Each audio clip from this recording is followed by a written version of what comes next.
महाराष्ट्र में मुख्यमंत्री और सरकार बनाने को लेकर पिछले 12 दिनों से चल रहा सस्पेंस आज खत्म हो गया। पहले मुंबई में बीजेपी के विधायक दल की बैठक में सर्वसम्मति से देवेंद्र फडणवीस को मुख्यमंत्री चुन लिया गया। इसके बाद महायुति के नेता देवेंद्र फडणवीस, एकनाथ शिंदे और अजीत पवार ने राज्य भवन पहुंचकर राज्यपाल सीपी राधाकृष्णन को सरकार बनाने का दावा पेश किया। देवेंद्र फडणवीस, एकनाथ शिंदे और अजीत पवार एक साथ राजभवन पहुंचे। इस दौरान बीजेपी के ऑब्जर्वर्स विजय रूपाणी और निर्मला सीतारमण भी मौजूद थीं। आपको बता दें कि कल महाराष्ट्र में नई सरकार का शपथ ग्रहण होगा। देवेंद्र फडणवीस मुख्यमंत्री पद की शपथ लेंगे।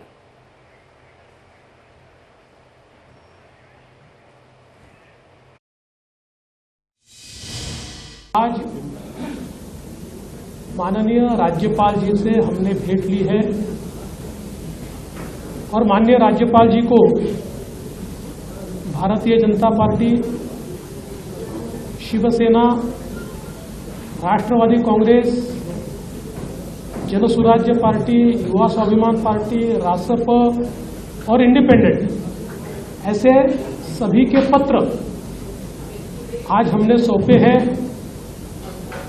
मैं आभार व्यक्त करना चाहता हूं आदरणीय मुख्यमंत्री एकनाथ शिंदे जी का।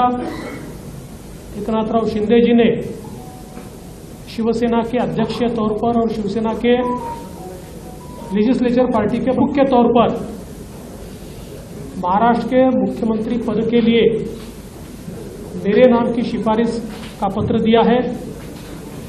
साथ साथ राष्ट्रवादी कांग्रेस पार्टी के अध्यक्ष और लेजिस्लेचर पार्टी के नेता माननीय अजीत दादा पवार जी ने भी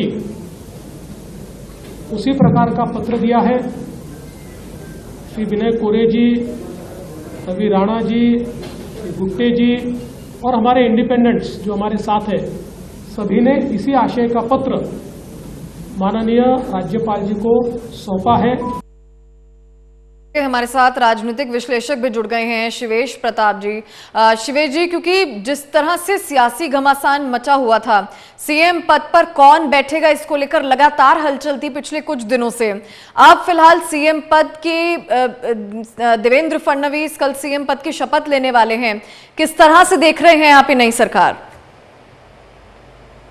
देखिए, देवेंद्र फडणवीस जी का जो चयन दोबारा हुआ है मुख्यमंत्री पद के लिए, उसके पीछे भाजपा ने पूरी तरह से संगठनात्मक शक्ति को आगे रखते हुए यह निर्णय लिया है।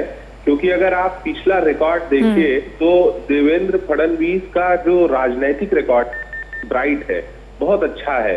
वो ओवरनाइट पॉलिटिशियन नहीं है। पहले वो मेयर रह चुके हैं, फिर उसके बाद जो है वो 5 साल मुख्यमंत्री पद पर रह चुके थे। उसके बावजूद संगठन और भाजपा के दूरगामी लक्ष्यों को साधने के लिए उन्होंने जो है अपना कदम पीछे लिया और उप मुख्यमंत्री भी रहे हो।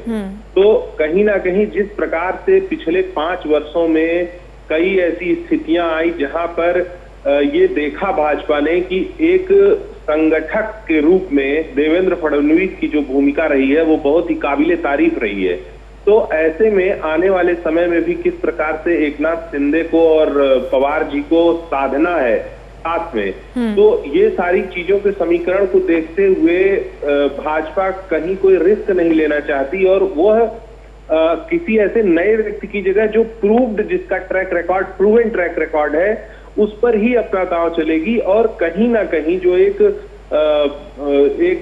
जो मिलकर ये जो बना रहे हैं शिंदे जी के साथ और अजीत पवार के साथ, उसमें पिछले 5 वर्ष जिस प्रकार के समीकरणों के साथ सरकार चलाई गई है, तो उसमें कोई ऐसी अड़चन नहीं आने वाली है। और फडणवीस जी पर संगठन पूरा आश्वस्त है, क्योंकि अगर कहीं पर व्यक्ति वर्सेस संगठन की बात आएगी तो वहां पर फडणवीस जी की जो मैच्योरिटी है, जो परिपक्वता है, वो हमेशा संगठन को आगे रखेगी।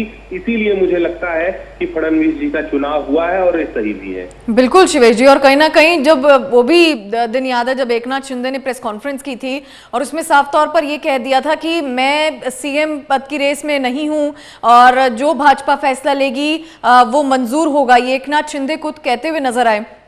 पार्टी ने जिस तरह से काम किया महाराष्ट्र के चुनाव में, संगठन तो देखने को मिला ही, लेकिन अंदरूनी पार्टी के जो लीडर्स हैं वो कितने मजबूत हैं, आज इस निर्णय से वो भी नजर आया। शिवेश जी। जी बिल्कुल, ये आया है क्योंकि देखिए जो ये चुनाव रहा, जिस प्रकार से चुनाव के पहले की स्थितियों को अगर आप याद करिए तो बहुत मतलब ऐसी स्थिति उस समय लोग न्यूज में, समाचारों में, समाज में ऐसा कोई वो नहीं था कि बीजेपी के पास 132 सीटें आ जाएंगी या इस प्रकार का एक बहुत बड़ा जो है महायुति के द्वारा इस तरह की चीज आ जाएगी कि 230 सीटों के साथ सरकार बनानी होगी।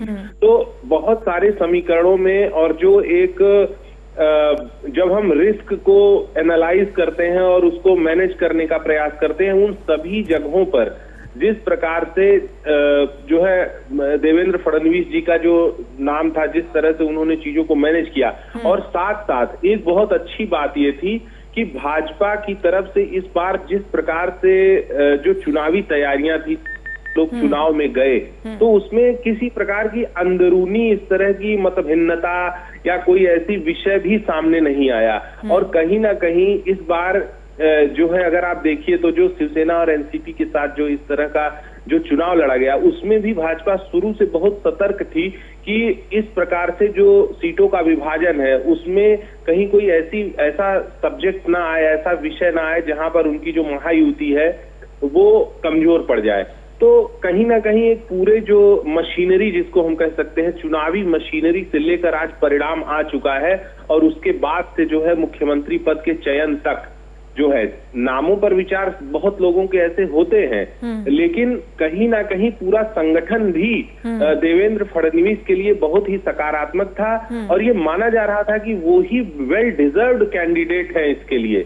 बिल्कुल वेल डिजर्व कैंडिडेट भी हैं। और शिवेश जी, कहीं ना कहीं खुद देवेंद्र फडणवीस की ये खूबी भी रही है कि सबको एक साथ मिलकर वो चलते हैं। और एक नाथ शिंदे को भी उन्होंने जब बयान दिया था तो उन्होंने कहा था कि शिंदे ने मेरे नाम का प्रस्ताव रखा है और कहीं ना कहीं हम तीनों लीडर्स जो हैं वो एक साथ खड़े हैं। तो कहीं ना कहीं सबको साथ में चलने की जो राजनीति है वो देवेंद्र फडणवीस बखूबी जानते हैं।